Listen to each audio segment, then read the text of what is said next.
Welcome to Shake Shack's third quarter 2024 earnings call. At this time, all participants are in a listen-only mode. A question-and-answer session will follow the formal presentation. If anyone should require operator assistance during the conference, please press star zero on your telephone keypad. As a reminder, this conference is being recorded. I would now like to hand the conference over to Michael Oriolo, Vice President of FP&A and Investor Relations. Thank you. You may begin. Thank you, and good morning, everyone. Joining me for Shake Shack's conference call is our CEO, Rob Lynch, and CFO, Katie Fogerty. During today's call, we will discuss non-GAAP financial measures, which we believe can be useful in evaluating our performance. The presentation of this additional information should not be considered in isolation or as a substitute for results prepared in accordance with GAAP. Reconciliations to comparable GAAP measures are available in our earnings release and the financial details section of our shareholder letter. Some of today's statements may be forward-looking, and actual results may differ materially due to a number of risks and uncertainties, including those discussed in our annual report on Form 10-K filed on February 29, 2024. Any forward-looking statements represent our views only as of today, and we assume no obligation to update any forward-looking statements if our views change.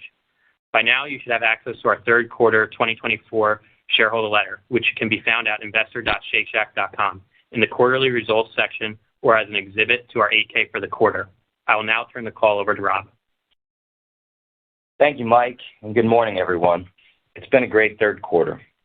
We delivered our 15th consecutive positive quarter of same-shack sales growth, our 9th straight quarter of restaurant-level margin expansion, and we grew Adjusted EBITDA 28% to $45.8 million. We grew our footprint around the world to over 550 Shacks, opening a total of 17 new Shacks during the quarter, comprised of 8 domestic company-operated openings, including 3 new drive-thrus, and 9 new licensed Shacks. We are on a path to open approximately 75 Shacks system-wide this year, representing mid-teens unit growth. Our new company units are tracking to strong cash-on-cash returns as we continue to bring down build costs and pre-opening costs per Shack. The team continues to find ways to deliver efficiencies, and we are on target for an approximate 10% cost reduction in 2024 build costs. Our new Shacks are also outperforming initial sales expectations, and company restaurant-level profit margins continue to expand. We expect to deliver further improvements across these metrics in 2025, and as a result, we'll accelerate our new unit openings to approximately 80 to 85 next year, including 45 company-operated Shacks and 35 to 40 licensed Shacks. Sales at our existing Shacks were also strong in the third quarter as we delivered 4.4% same-Shack sales growth with positive traffic, a direct result of our sales-driving strategies and our consistent, differentiated premium positioning, which has allowed us to continue to outperform, even in an uncertain macro environment. A big part of our success in the third quarter, and an even bigger part of our future, is Shake Shack's continuous culinary innovation. Memorial Day weekend, we launched our summer barbecue menu, which featured 2 burger options, each with either a smoky or tangy sauce, along with barbecue spiced fries. Then in mid-September, we brought back our guest favorite, the Black Truffle Burger, including shroom and Shack Stack options, as well as the Parmesan garlic fries with black truffle sauce. The Black Truffle LTO is a perfect example of Shake Shack's elevated culinary program and our ability to offer differentiated culinary experiences at great value, which particularly stand out in today's value wars environment. In addition to culinary innovation, we continue to strike the right balance with strategic promotions and marketing campaigns to raise awareness and drive conversion. In September, by popular demand, we brought back Chicken Sundays, which we originally ran for 4 weeks in the second quarter.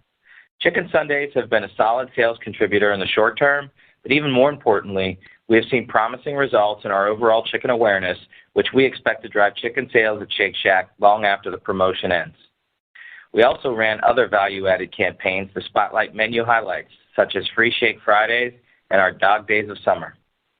Our marketing continues to attract new and repeat guests, and we will continue to make these strategic investments moving forward. And as I look ahead, I am encouraged by the fact that we still have multiple sales-driving platforms and initiatives to build on and implement. Among the significant number of sales-driving initiatives in our pipeline, 3 stand out. The first is the development of a strategic product innovation calendar. The second is the development and launch of a Shake Shack loyalty platform. And last but certainly not least is the additional operational enhancements that will increase guest satisfaction, decrease service times, and improve throughput. I'll touch here briefly on each. As we work to build and highlight the upside potential of a strategic product innovation calendar, it's not lost on me that culinary innovation is already a part of Shake Shack's DNA. However, we have an opportunity to become more strategic and ensure that new innovation works in a complementary way with our core menu to drive outpaced comp growth. We are actively working to build this capability in the first half of 2025 and to leverage the benefits moving forward.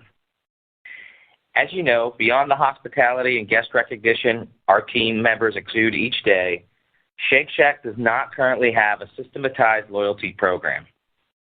I can't help but find that a bit ironic, given that Shake Shack was built on the principles and culture of enlightened hospitality, where understanding the wants and needs of our guests is paramount. I truly believe that given this heritage, we have an outsized opportunity to deliver enlightened hospitality in a world that increasingly craves it, but across a digital footprint. We will be making investments in 2025 to develop the right platform to realize this potential over the long term. Lastly, on operational optimization that drives sales, in the third quarter, we further decreased wait times and improved guest satisfaction metrics, and as a result, drove higher sales and margins. However, we still have a lot of opportunity for improvement, both short and long term. In the short term, we are working on the blocking and tackling of operational excellence, including speed of service initiatives, process improvements, and world-class training of our people. Over the longer term, we're working to optimize our kitchen flows, equipment packages, and guest service models. All of these initiatives are expected to be long-term builders of repeat visits, which will increase frequency and overall sales. Speaking of great operations, we're driving a significant margin improvement even as we make additional investments in marketing and promotions to grow top-line sales. Third quarter restaurant-level margins expanded 60 basis points, and adjusted EBITDA margins grew 140 basis points. And we expect fourth quarter to end on a high note as well, with fourth quarter restaurant-level margins expanding 220 basis points and exceeding 2019 levels for the first time. The team is doing a great job at utilizing our increasing scale to find supply chain efficiencies, improving labor utilization across both staffing and scheduling, and being more disciplined among other costs. All in, the third quarter was another successful quarter of sales, restaurant-level margin, and adjusted EBITDA growth, which we expect to continue into the fourth quarter. Looking ahead, we expect this momentum to extend into 2025 as we accelerate unit growth. With that, I'll turn the call over to Katie for a more detailed discussion on third quarter financial results and our outlook for the rest of the year. Thank you, Rob, and good morning. We are really proud of Shake Shack's strong third quarter results as we grew total revenue by 14.7% versus last year, expanded restaurant-level profit margins by 60 basis points, and grew adjusted EBITDA by 28% to 14.4% of total revenue, up 140 basis points.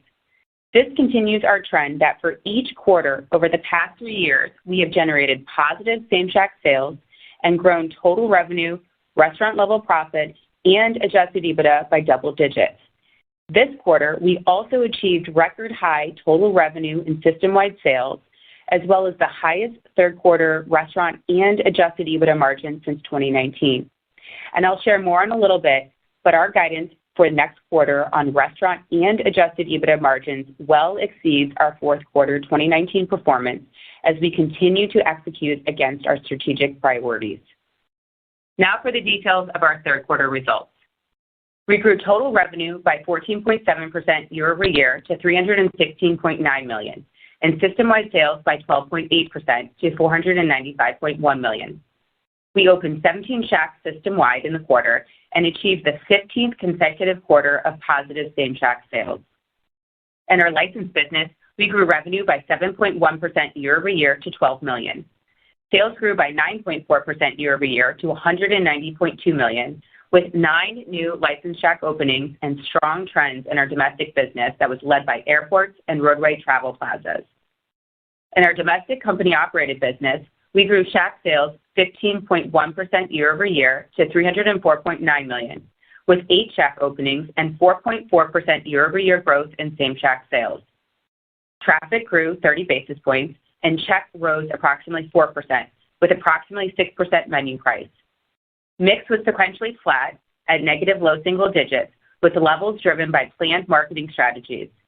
Items per check was slightly positive in the quarter.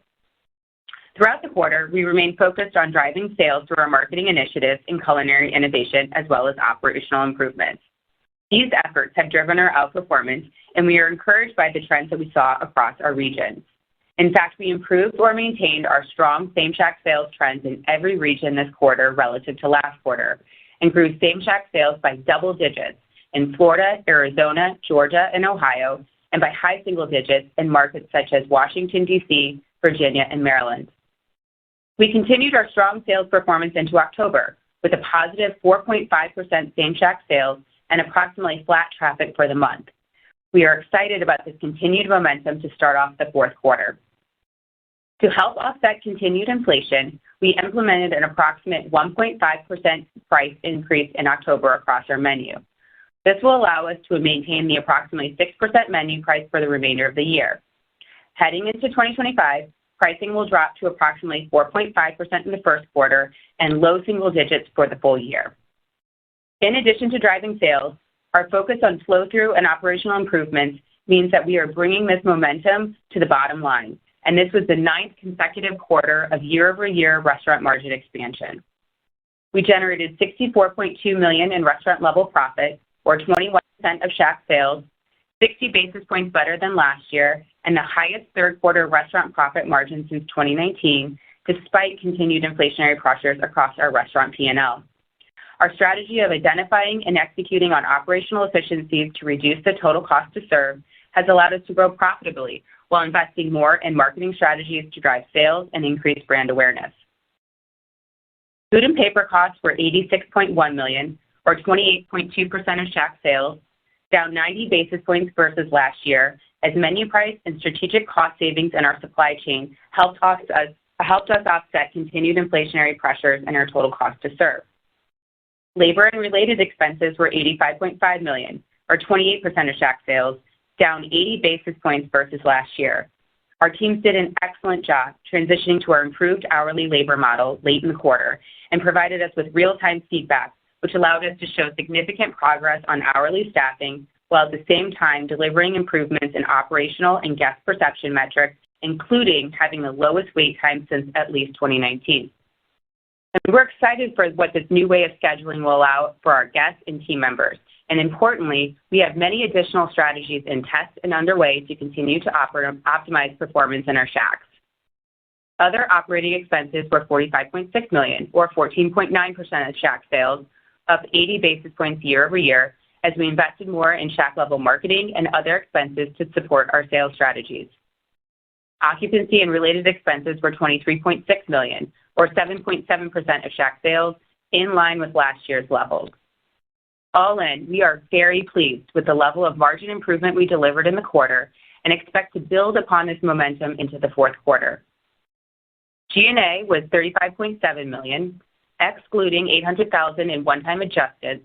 G&A was $34.9 million, or 11% of total revenue, 10 basis points lower than last year. The increase in G&A was driven by a significant increase in marketing spend to drive higher brand awareness and sales, as well as executive transition. The quarter also saw a benefit from a timing shift, with some marketing spend that we initially planned for the third quarter now moving into the fourth quarter. Reopening costs were $3.7 million in the quarter, down 26% year over year, and we continue to track well against our target to reduce pre-opening expenses per SHAK by at least 10% this year. We grew adjusted EBITDA by about 28% year over year to $45.8 million, or 14.4% of total revenue, up 140 basis points from the prior year, and the best third quarter adjusted EBITDA margin since 2019. Depreciation was $25.7 million, up 11.2% year over year. In the quarter, we made the difficult decision to close 9 Shacks to better focus our resources. These Shacks in total generated $17 million in sales over the 12 months prior to their closure on August 27th. While the financial performance of these Shacks was below our corporate average, they in total had a minimal negative impact on our restaurant-level profits. We incurred $28.2 million of expense related to these closures, including $26.4 million impairment charge. Our managers at these locations were all offered a similar position in a nearby Shack.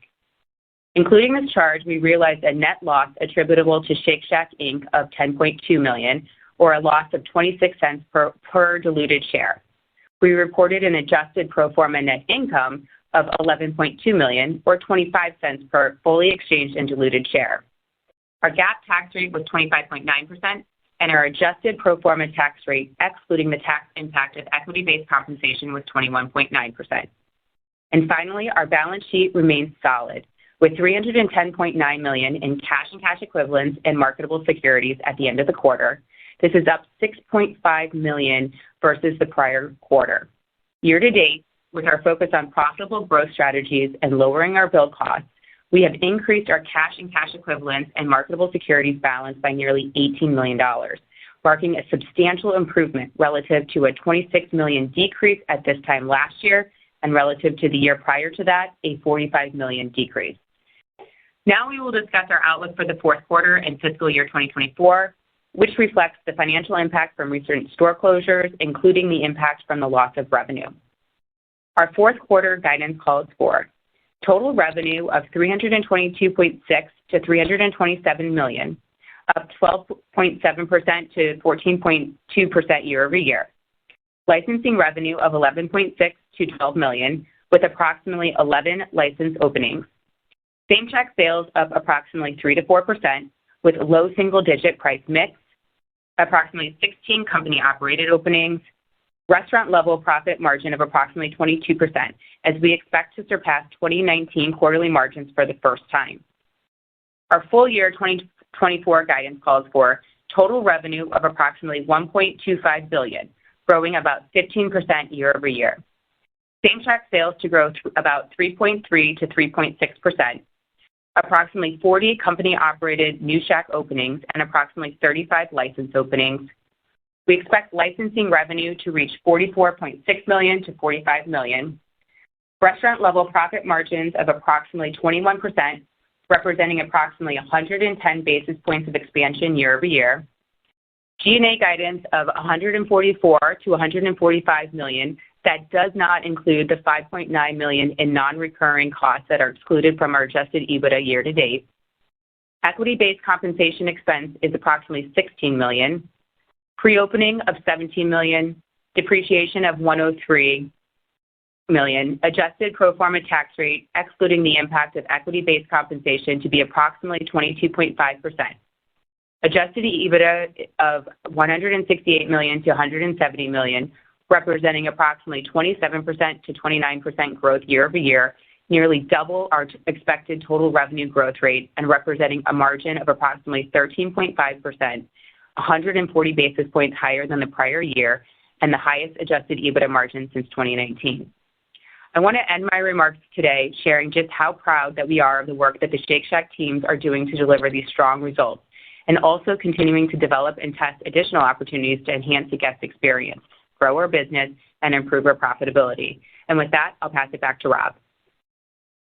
Thank you, Katie. It's a great time to be a part of Shake Shack. Thank you to everyone on the call today and for your interest in our company. And with that, operator, please open up the call for questions. Thank you. If you would like to ask a question, please press star one on your telephone keypad. A confirmation tone will indicate your line is in the question queue. You may press star two if you would like to remove your question from the queue. And for participants using speaker equipment, it may be necessary to pick up your handset before pressing the star keys. We ask that you please limit to one question. Our first question is from Michael Tamas with Oppenheimer and Company. Please proceed. Hi, good morning. Thank you. You talked about investments going forward into marketing and building out your loyalty program, just to name a couple. And I know you're not going to provide specific 2025 guidance yet, but can you unpack for us, which of these initiatives you believe can have the greatest impact in the near term into 2025 that could sort of allow you to sustain this flat to positive traffic momentum that you have?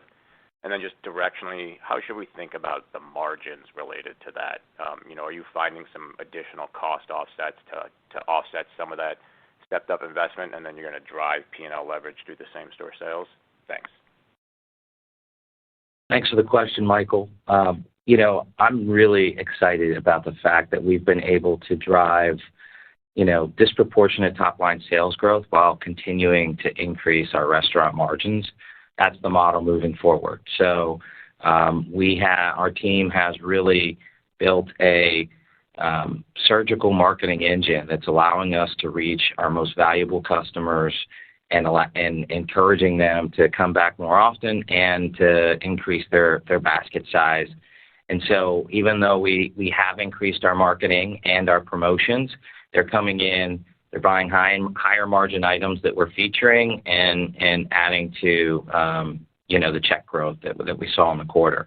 In regards to next year and top-line sales growth, we are currently investing in enhancing our guest recognition, which the outcome will be a loyalty platform. And I think I mentioned in the last call that loyalty platform may or may not look like a traditional loyalty platform. It may, be how Shake Shack does it. So, but that probably is not going to have a significant impact in 2025. Those are technology investments that we're making during the course of the next year. So we are going to rely on the key drivers that we used in 2024 to deliver the 3 to 4% comps that we're guiding to.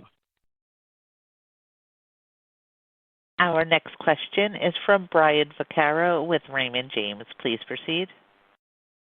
Hi, thanks, and good morning. You noted some strong improvements in a handful of states, I think in the South and sort of Mid-Atlantic, maybe in the Midwest as well. And I guess I'm curious, could you elaborate on what you're seeing from an awareness standpoint? Any quantification around that or any more color you can provide also on the traction that you're seeing on some of the digital value promotions? Any color on either of those would be helpful. Thank you. Sure. We obviously are going to grow awareness for the brand just through our new Shack growth. We have seen great opening results to our Shacks so far this year, and that's really a testament to our ability and our marketing team's ability to generate excitement in the communities in which we're opening. And as you know, and everyone knows, we have a ton of white space to go out and open more of these Shacks to deliver these great sales. On the macro front, we did launch a brand campaign in New York City in Q3 and heading into Q4, and we have seen strong awareness results as an outcome of that. And we're looking to continue to do the analytics and understand those results better and their impact on driving sales in the markets where we invest. And ideally, we'll be able to scale those results nationally to continue to drive awareness. So we're really excited about our continued growth and market penetration and the awareness in general in the markets that we're in as we grow. Our next question is from Lauren Silberman with Deutsche Bank. Please proceed. Hey, thanks, and congrats on the quarter. Same-store sales, really strong momentum. It's continued. I want to ask how you're thinking about the composition of comp as we move into 2025. Traffic obviously strong for marketing. Seeing an offset in negative mix, how are you thinking about balancing traffic and that negative mix component? Should we expect the mix piece to improve over time, and anything that you can expand on that we may not be seeing at sort of face value? Yeah, I mean, I'll just say, I think as we called out in the script, that the mix is really just a function of our continued investments in promotions. We have seen strong performance on our LTOs and on our premium items. So we're going to continue to make those investments. That's going to be a part of our model moving forward. Traffic, that's the flip side of that, right? Those investments and promotions and marketing are helping us keep, flat to positive traffic in an environment where, as we all know, traffic is really hard to come by. So we are going to continue to strike that right balance. We've been really excited about our ability to mitigate some of the inflation we've seen with pricing, and continue to drive positive traffic despite that pricing. So we think that we have, the ability to continue to strike that balance moving forward, regardless of what the macroeconomic situation looks like. Our next question is from Christine Cho with Goldman Sachs. Please proceed.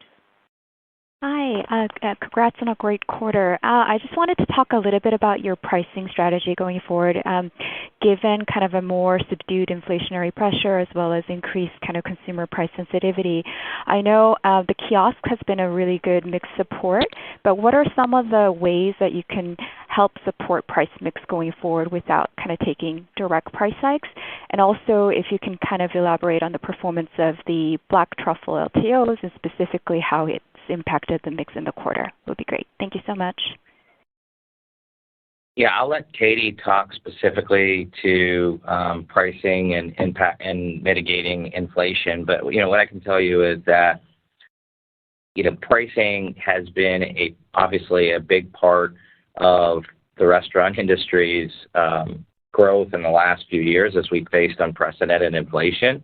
As we look ahead, the fact that we don't have to take pricing to the same extent is only going to benefit us, so that we can continue to improve our value equation with the investments we're making in marketing, the investments we're making in our culinary calendar to drive new product innovation and drive mix through increased attachment through a strategic product calendar. So I'm really excited about moving forward without having to take as much pricing, but I'm also confident in what we've shown over the last years that if we do see unforecasted inflationary environment, we can take pricing and still drive top line sales growth through traffic management with our marketing investments. Great, and yeah, I'll just add on that. Just as a reminder, early this year, we implemented, two pricing strategies. So first of all was lifting the digital price, and we remain underpriced relative to the competition on digital channels. But this was, a great step for us to help mitigate that extra cost pressure in that channel. And then we also implemented in March about a 3.5% price increase, but that was really inclusive of the 7% price that we took in California to help offset the FAST Act. And then, looking forward here, we recently just, basically matched in October, late October, the 1.5% price that we were rolling off with another 1.5% price increase. This is really to help us offset the inflationary pressures that we're seeing primarily in beef, and a little bit of risk that we're seeing here into next year. But what I will say is that, the supply chain team that here at Shake Shack is doing a really amazing job at identifying strategies, increasing our supplier base, looking at, freight opportunities to help us navigate what, is continued inflationary pressures on our business. And then, other strategic opportunities that we've been focused on to help, take down our total cost to serve. We talked about what we've been doing a little bit in labor. The hourly labor refinements that we're making are helpful, but there's also a slew of other initiatives that we have either in test or underway in operations that, we think, enhances the guest experience and allows us to dedicate more of our time to guest-facing activities, but at the same time also reduces our total cost to serve. So, there's a lot of things that we're doing organically to help us address the inflationary pressures. We do think that we still have continued pricing power across various channels, but, we also are leaning on strategic alternatives as well.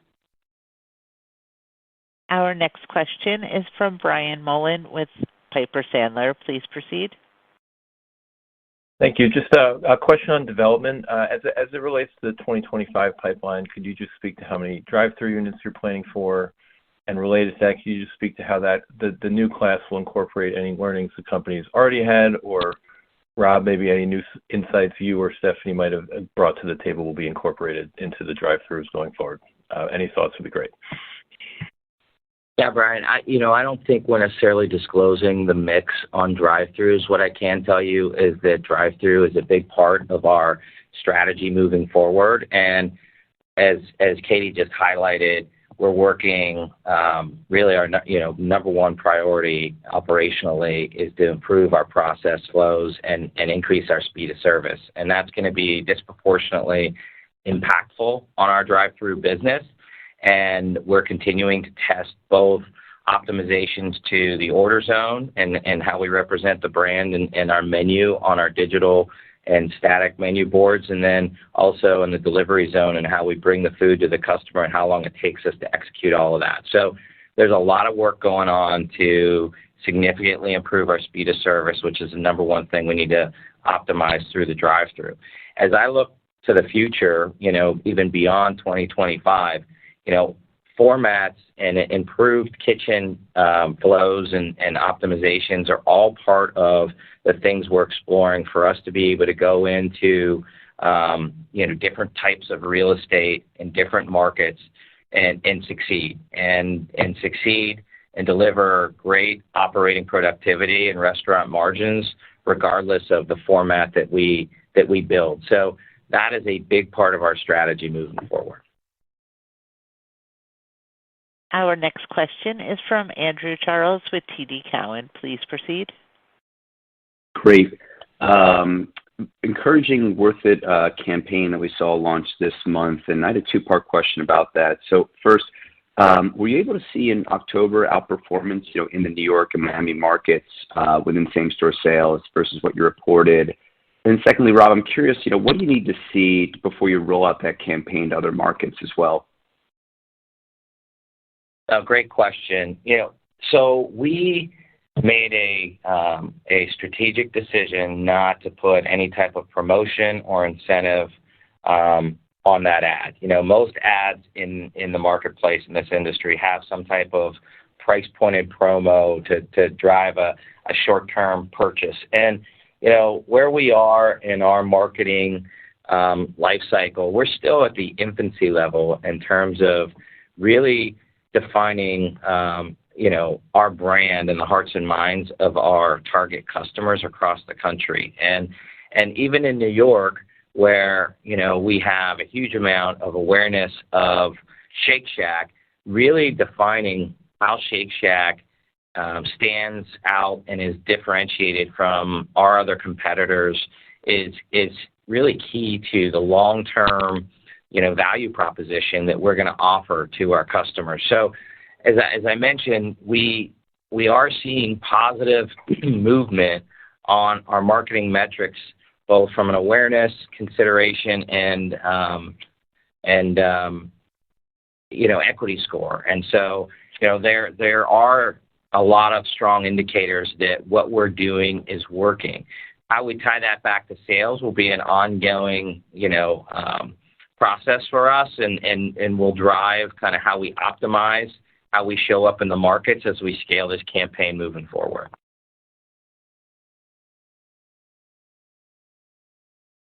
Our next question is from Brian Harbour with Morgan Stanley. Please proceed. Thanks. Morning, guys. The lower wait times you talked about, would you kind of attribute that to I don't know, maybe it's freeing up your staff just with kiosks or such, or anything else you'd call out that drove that? And then, my sense from your comments, Rob, was that a lot of stuff on like kitchen process and whatnot is still to come. And so do you have targets for, kind of how much wait times should continue to improve and, when we should expect to see that? Yeah, I mean, we're still in the early stages of optimizing all of this work. But what I will tell you is that from an operations standpoint, we're focused on 3 or 4 things.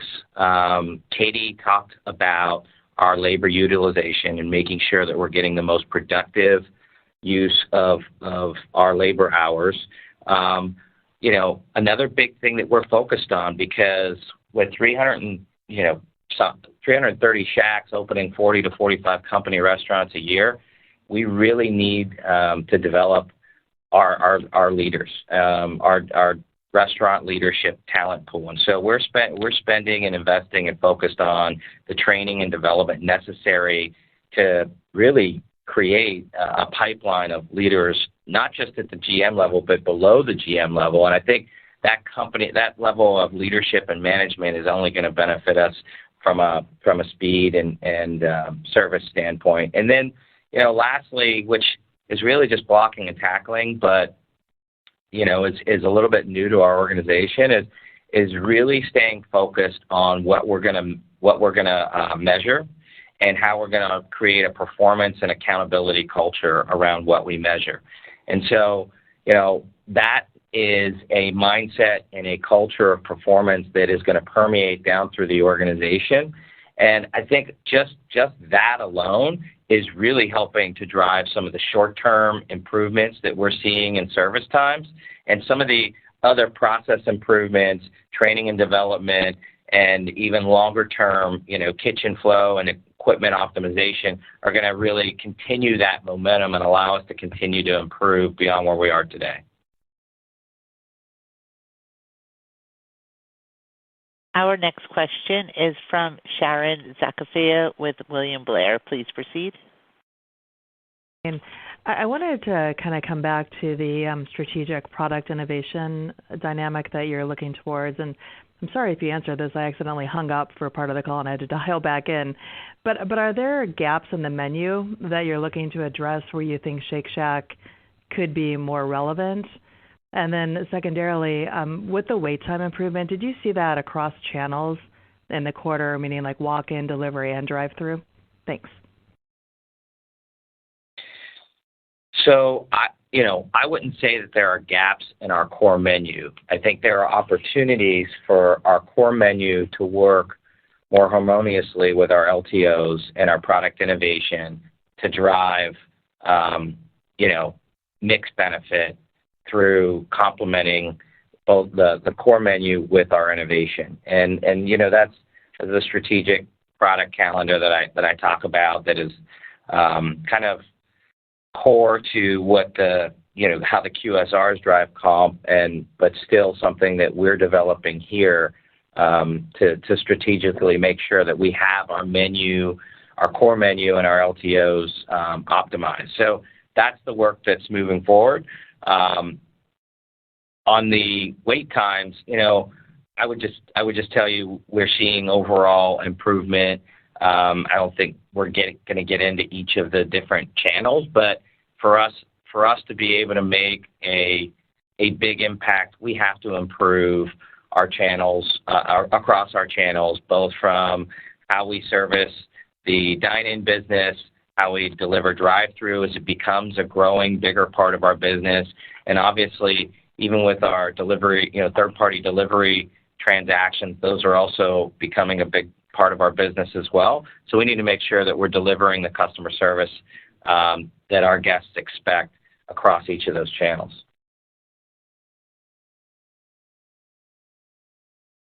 Our next question is from Peter Saleh with BTIG. Please proceed. Yeah, great.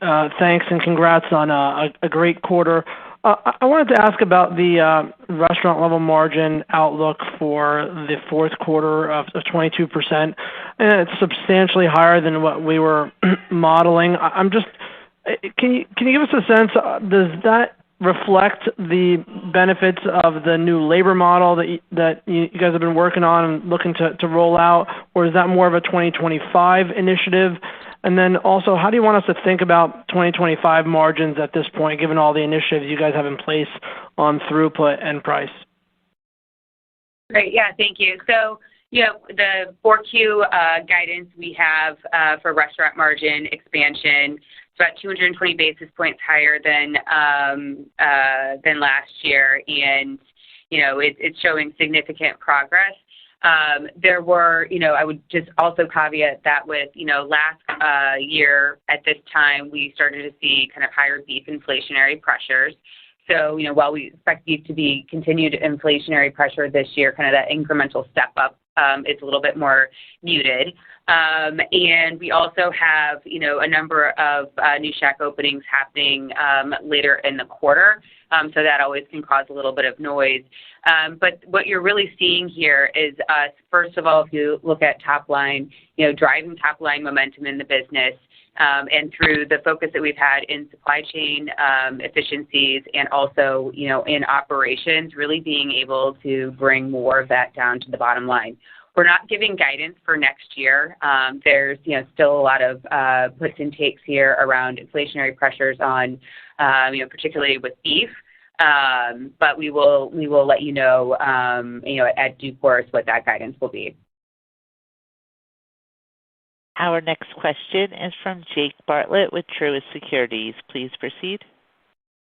Great. Thanks for taking the question. And mine's a follow-up on the restaurant level margin opportunity. And Rob, my impression was that, the margin expansion opportunity was a really big one, is a really big one for Shake Shack. And, back when the activists were involved a year and a half ago, that seemed to be their focus as well. And they're talking about, really significant opportunity on margins. So my question is, do you view the margin opportunity as very large, as really meaningful at Shake Shack?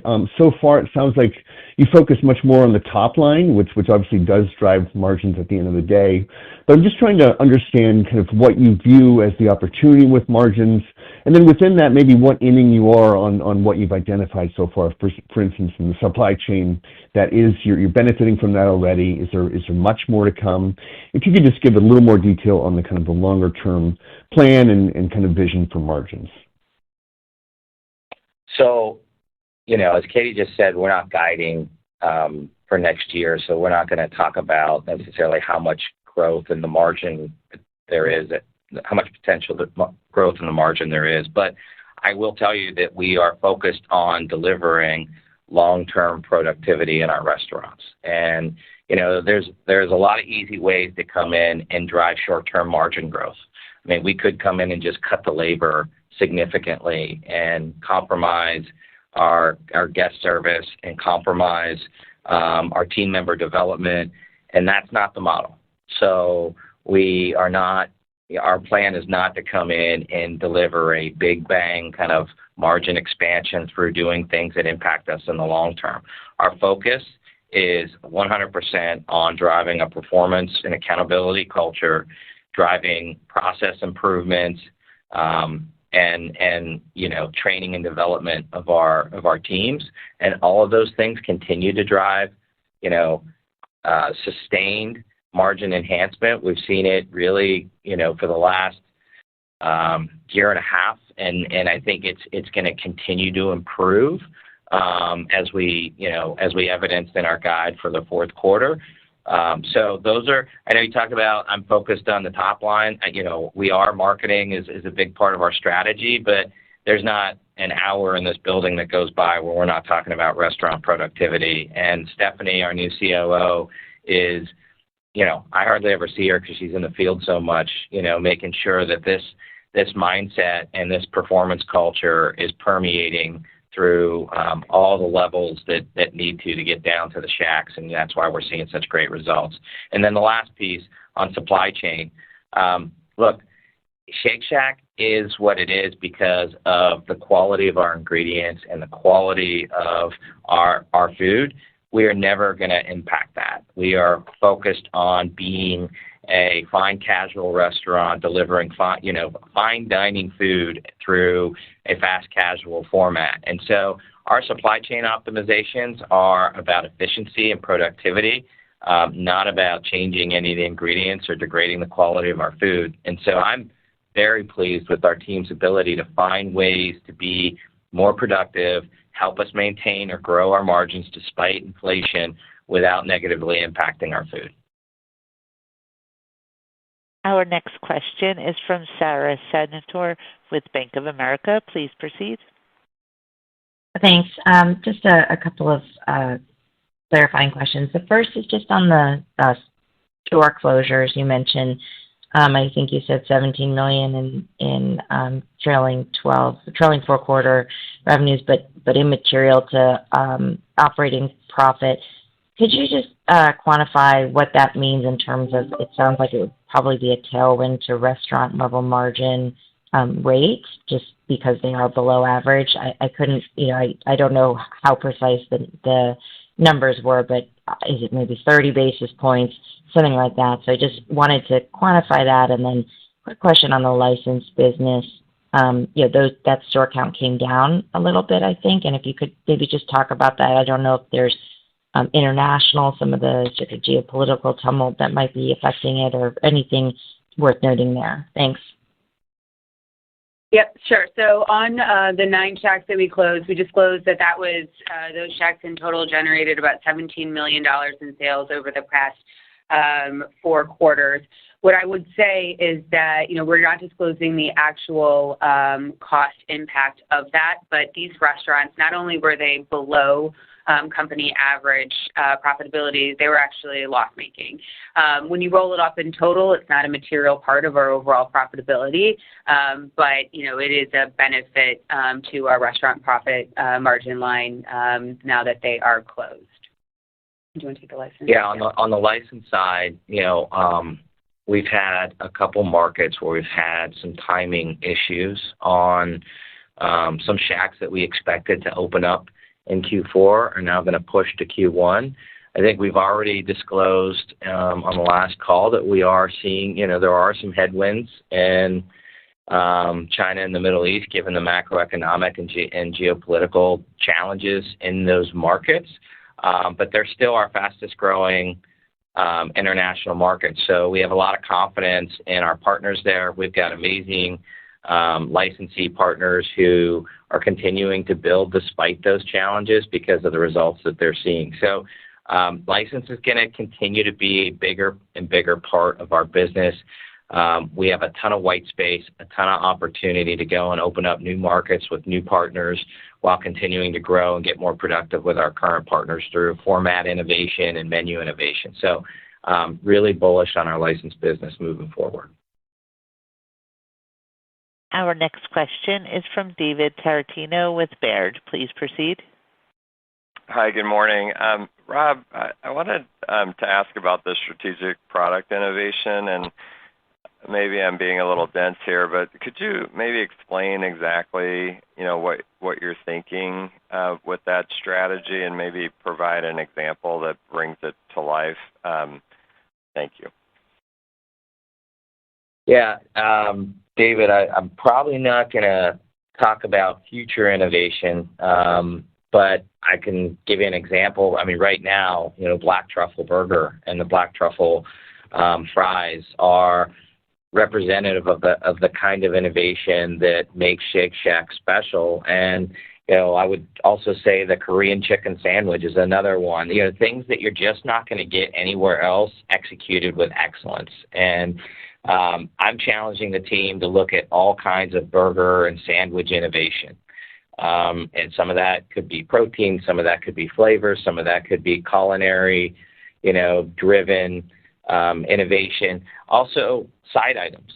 Right now we've got, French fries and there's all kinds of opportunities. So when I talk about product innovation, I've kind of opened up the aperture for the teams to explore what could be next, and I've kind of pulled off any guardrails that might have been in place. So I'm really excited. I think, product and food innovation has been a part of my DNA for a long time, and we've got a great, amazing team here that has an amazing amount of culinary prowess, and so I'm looking to kind of unlock that across all the different platforms across our menu, whether it's sandwiches, shakes, beverages, or side items. Our next question is from Andy Barish with Jefferies. Please proceed. Yeah, good morning, guys. Just on the development side of things, I think you noted, some infill pressures in a couple of the big coastal markets.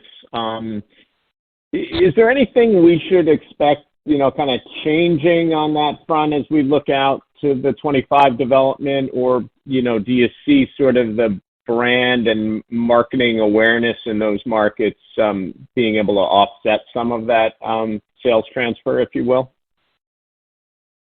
Yeah, I'm actually really excited about some of the more penetrated historical markets because of some of the format innovation that we're looking at. Just kind of the way we've changed a little bit of our strategic purview, where we definitely have, greenfield, white space, growth markets that we're going to go in and still be able to build out a lot of these big kind of flagship core shacks and deliver great performance without a lot of cannibalization. But in the more highly penetrated markets, I think there's a lot of infill opportunity, and I think that our drive-throughs and the other formats that we're looking at will help us facilitate that. So we're still building in New York, New Jersey. We're still building in California. We're building in markets that are already really penetrated, but we're maybe doing it in a little bit of a different way that still allows us to derive great restaurant margins, but in a little bit of a different way than we might have historically. Our next question is from Jim Sanderson with Northcoast Research. Please proceed. Hey, thanks for the question. I just wanted to go to unit growth. I think your growth guidance for 25 implies a slight pickup in company-operated unit growth. Wondering how we should look at that as a run rate going forward, if it's the percentage that's most relevant or the actual number of units, as we're trying to imagine the total size of Shake Shack in the U.S. going forward. Thank you. Yeah, thanks for the question, Jim. Our 2024 class of Shacks has done really well in terms of their sales performance. And, they're also doing really well in terms of the margins, given some of the increases in productivity that we have implemented, but also that we see moving forward with some of the things we've talked about today. So that gives us a lot of confidence. And then lastly, the build costs. We continue to improve the build cost, a decrease of 10% this year, continuing to work on productivity opportunities looking forward into next year and beyond. So we are really bullish on the returns, the cash-on-cash returns that we can see from continuing to build new Shacks, new company-operated Shacks. And so we are going to continue to increase in 2025. And unless something changes dramatically, we're going to continue to double down on development. And, we're building the infrastructure and the resources internally. Where we're making our, S&B investments in G&A, a lot of that is in development, so that we can continue to have the real estate resources to find the sites and the construction resources to get them opened up.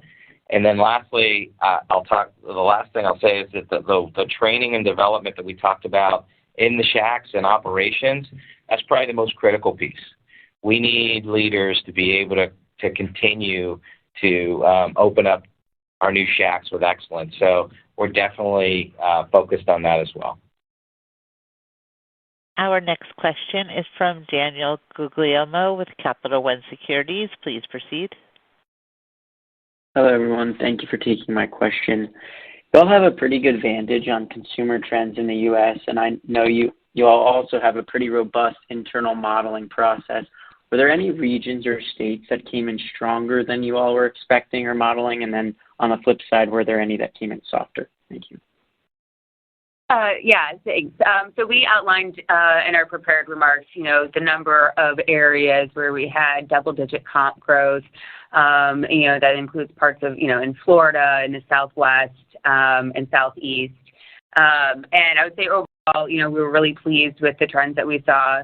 Sequentially, every region we have either, held the same, but most of them increased sequentially. And then also by income cohort, we saw sequential improvement in high and low and medium income as well. So I would say across the board, just a really strong quarter. a really testament to the success that our teams are having at driving sales through marketing initiatives and the work that our teams are doing on operations to help better serve our guests. And just to build on Katie's comment on income cohort, the one thing I will share is that our data shows that we're one of the few brands, despite the pricing we've taken over the last year, one of the few brands to actually improve our value equation, over the last year. So, it does feel like all the initiatives that the team have put in place around service and speed, coupled with the great food that we continue to deliver, is driving a stronger value perception, which is allowing us to continue to grow both at the top and bottom of the income cohorts. Our next question is from Jeffrey Bernstein with Barclays. Please proceed. Great. Thank you very much. Actually, just two follow-ups. The first one, Katie, I know a lot of people have been asking about the restaurant margin and the opportunity, and I know you're not guiding, but I'm just wondering if maybe as an alternative, you can give maybe a range of performance across your system that you're seeing today, whether it's quartiles or otherwise, just to demonstrate, where some of the better markets or stores are sitting at relative to the opportunity. And then my other one is just, Rob, you just mentioned the income cohorts and kind of value. I'm just wondering, with the lower end quick service category doing much more aggressive discounting and seeing improving trends, I'm just wondering how you think about that in terms of competition, whether there's a chance you would bundle just to communicate value, presumably not at deep discounted prices, but just messaging that would be more value-oriented. Thank you. Thanks for the question. So, on our restaurant margin line, we've been, pretty consistently sharing over, the past, year and a half to 2 years, the strategies that we've been working on in order to, grow our, be more efficient in our restaurant. So, on cost of goods sold, despite continued inflationary pressures, we've been focused on identifying more ways to deliver value, whether that's, adding additional suppliers, and optimizing our freight, and certainly getting denser in markets allows us to have benefits of scale as well. And that, we will continue that line of work for sure. And as we, open up more restaurants and get denser and develop, markets, we'll be able to have more cost savings opportunities on that side as well, just organically. In the labor side, we've also shown substantial progress on this side over the past couple of quarters. Some of this is just really basic blocking and tackling of making sure that our teams are aligned and working closer with operations. And then, we've been doing more with the labor scheduling model, which we put into place late in the third quarter. And then, certainly with Stephanie, our new COO in place, it's very in the weeds, working with all of our team members here across SHAK and identifying, additional opportunities. And we'll share those out with you when it's the right time. But, I'm very confident in the work that is being done today to help us continue to drive profitability in our restaurants. Now, the overarching, unknowns out there will be around inflationary pressures just broadly. Specifically, we're going to just call out beef. And then also, just top line with macro uncertainties. But we're really excited and proud of the work that is being done today. Yeah, and just to close the loop on the QSR value dynamic right now, we obviously don't have national advertising, so we're not out there promoting, $5 bundles or $10 bundles. But we are delivering targeted digital ads and promotions across our footprint. We do that in a very targeted surgical way by zip codes and with our guest recognition technology, capabilities to be able to make sure we're sending it to the right people. So we are delivering a great value prop through our targeted channels. But really where we're focused is improving the experience, improving the numerator, like improving the quality of the food that we deliver. The faster it is, the hotter it is, the better customer service and the better experience our customers have. So we're really focused on that numerator, but we are delivering surgical targeted digital promos that do address some of the price gaps for the lower income cohorts that we also want to serve. Our final question is from Rahul Kralapalli with JP Morgan. Please proceed. Good morning, guys. I have a question and a follow-up. Can we discuss on how you think about the new stores opening in the existing delivery trade areas? New York City was said to have an issue before on the delivery sales transfer. Is there any change to the infill or real estate strategy after recent store closures as you approach this channel over time? Yeah, I would just say that we continue to get even smarter about how we open new Shacks in markets where we currently have penetration to minimize cannibalization and optimize operational efficiencies. I mean, we're only going to get more efficient as we penetrate these markets. We get supply chain efficiencies, we get operating efficiencies, we get marketing efficiencies. So penetrating these markets to a larger degree isn't a negative. It's actually a positive. And as we scale, we're only going to see, continued benefit to, the restaurant margin lines in these markets. This will conclude today's conference. You may disconnect your lines at this time, and thank you for your participation.